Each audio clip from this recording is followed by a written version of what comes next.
कहानी की शुरुआत होती है एक्स और क्रॉस ग्रुप के जाबाजों से, जो शापित जंगलों में रहने वाली जादूगरनी को ढूंढने जा रहे थे, क्योंकि वो पूरी दुनिया में एक बीमारी फैलाकर धरती को तबाह करना चाहती थी। जब उनका सामना उस जादूगरनी से हुआ तो उसने अपने जादू से मरी हुई चुड़ैलों को वापस जिंदा करके जाबाजों पर हमला कर दिया। फिर उनमें भयंकर लड़ाई शुरू हो गई और वहीं कोल्डर नाम का एक योद्धा अकेला जादूगरनी का सामना करने लगा। उसने पूरे जंगल में आग लगाई और फिर एक ही झटके में जलती हुई तलवार जादूगरनी के सीने के आर पार कर दी। अब जादूगरनी का काम तमाम होने ही वाला था कि उसने कोल्डर का दिल पकड़कर उसे अमर होने का श्राप दे दिया। असल में उस जादूगरनी की फैलाई बीमारी की वजह से कोल्डर का पूरा परिवार मारा गया था, इसलिए अब उसके पास जीने की कोई वजह नहीं थी। लेकिन अब उसे अमर होकर समय के अंत तक जिंदा रहना पड़ेगा। इस घटना के पूरे 800 साल बाद हम कोल्डर को एक हवाई जहाज में देखते हैं, जहां उसे महसूस हो रहा था कि कोई शायद मौसम को जादू से बदलने की कोशिश कर रहा है। उसने कुछ ही पलों में वहां एक लड़के को ढूंढ निकाला जो कुछ प्राचीन पत्थरों की मदद से मौसम खराब करके हवाई जहाज को तबाह करना चाहता था। अब कोल्डर ने अपनी काबिलियत से तुरंत उन पत्थरों को खिसकर मौसम पहले जैसा कर दिया। तब ये खुलासा होता है कि आज के समय में भी चुड़ैलें और जादूगर इंसानों का भेष बनाकर उनके बीच में रहते हैं, लेकिन उन्हें किसी भी इंसान को नुकसान पहुंचाने की इजाजत नहीं थी। इसीलिए कोल्डर अब तक एक्स और क्रॉस से जुड़कर इंसानों और जादूगरों के बीच शांति बनाए रखने का काम करता था। खैर, जब वो न्यूयॉर्क पहुंचा तो वो अपने अजीज दोस्त डॉलन से मिला। डॉलन एक्स और क्रॉस ग्रुप का लीडर था, लेकिन अब वो जल्द ही रिटायर होने वाला था। इसी मौके पर कोल्डर ने उसे एक बेशकीमती पेन तोहफे में दिया। फिर डॉलन ने कोल्डर को एक नए लड़के से मिलवाया जो उसके बाद 37वां डॉलन बनेगा। फिर अगले दिन कोल्डर को खबर मिली कि पिछली रात उसके खास दोस्त की नींद में ही मौत हो गई। इसके बाद उस नए लड़के को ग्रुप का नया डॉलन बना दिया गया। फिर कोल्डर 37वें डॉलन के पास अपने दोस्त की मौत की जांच करने पहुंचा। उसने घर का चप्पा चप्पा छान मारा, लेकिन उसे कहीं जादू के सबूत नहीं मिले। लेकिन जैसे ही वो जाने लगा, उसकी नजर 3 मरी हुई मक्खियों पर पड़ी और वो तुरंत समझ गया कि कुछ तो गड़बड़ जरूर है। फिर उसने जमीन पर कुछ जादुई धूल फेंकी तो पता चला कि इस पूरे कमरे में भयंकर काला जादू किया गया था।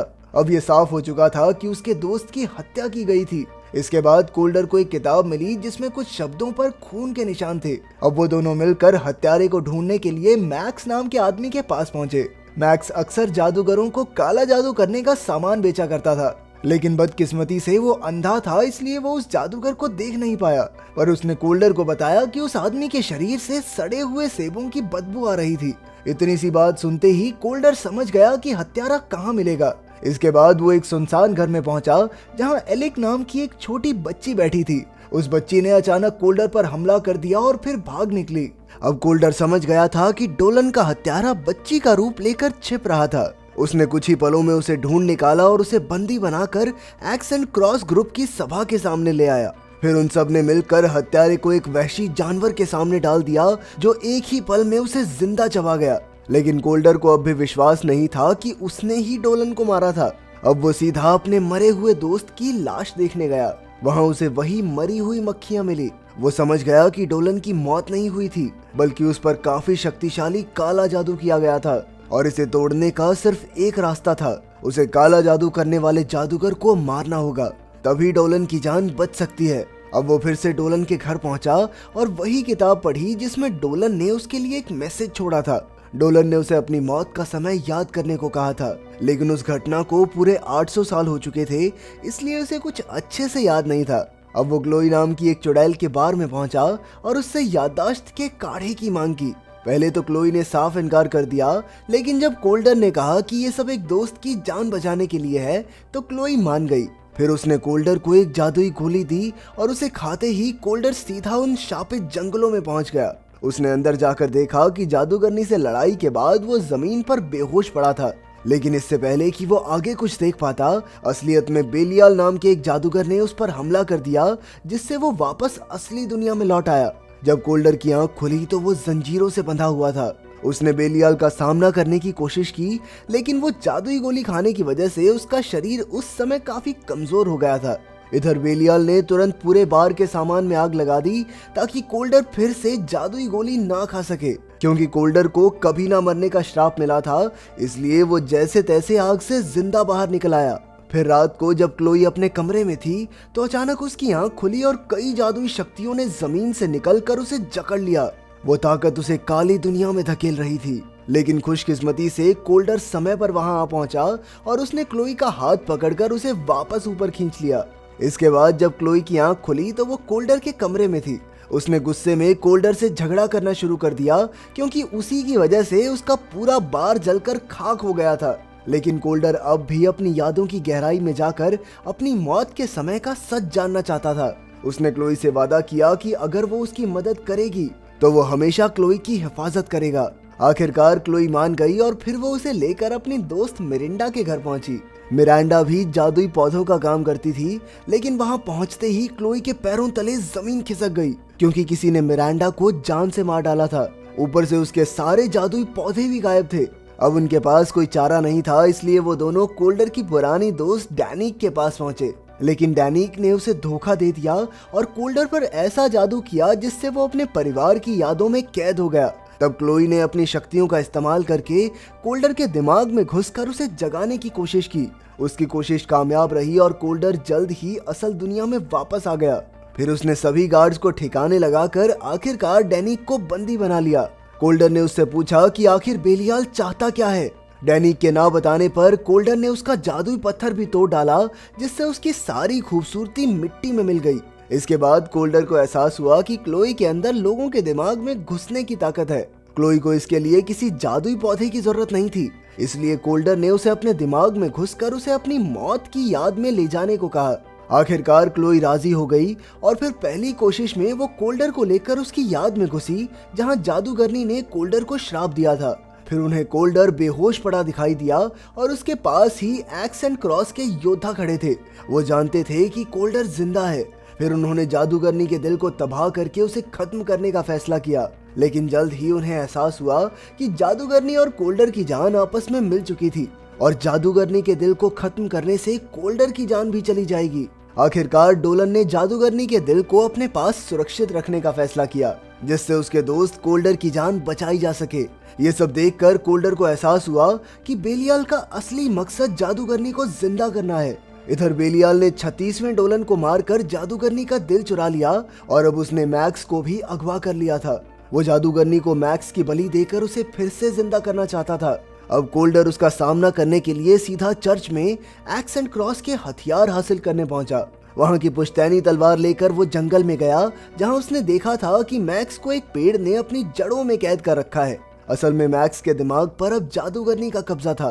तभी अचानक बेलियाल वहां आ गया, लेकिन कोल्डर ने एक ही झटके में तलवार उसकी गर्दन के आर पार कर दी और बेलियाल की वहीं उसी वक्त मौत हो गई।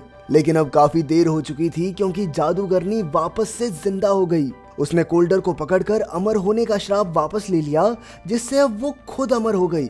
अब वो पूरी तरह अपने भयानक रूप में वापस आ गई थी। उसने कोल्डर पर लाखों मक्खियों का हमला कर दिया और वहां से भाग निकली।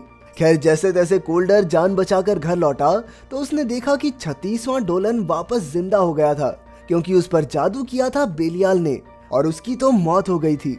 डोलन ने उसे बताया कि अब जादूगरनी अपनी सारी चुड़ैलों को फिर से जिंदा करके पूरी दुनिया में वही खतरनाक बीमारी फैला देगी। उसे लगने लगा था कि अब धरती को तबाही से कोई नहीं बचा सकता, लेकिन डोलन ने उसे हौसला दिया और वही करने को कहा जो वो हमेशा से करता आया है।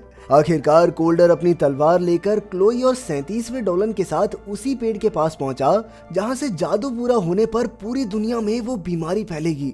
वहीं जादूगरनी ने एलिक के जरिए अपनी मरी हुई चुड़ैलों को जिंदा करने का फैसला किया, पर तभी क्लोई एलिक को रोकने के लिए उसके दिमाग में घुस गई।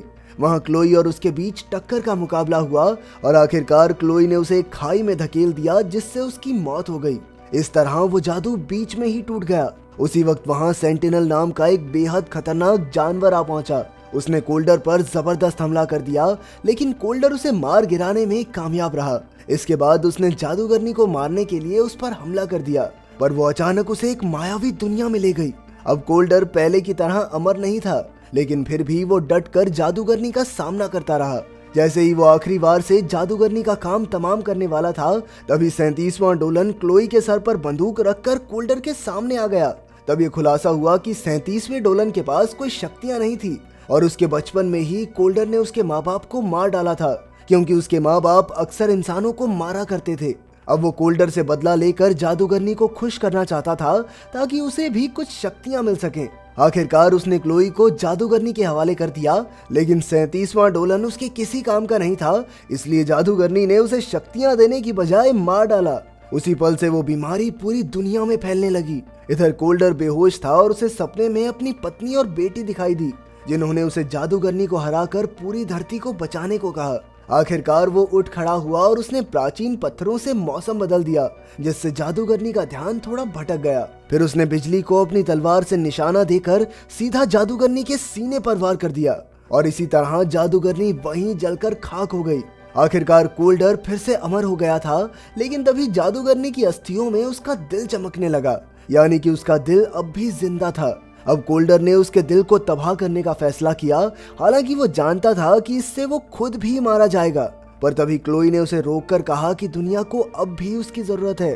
फिर क्लोई ने हमेशा उस दिल को सुरक्षित रखने का वादा किया ताकि कोल्डर जिंदा रह सके।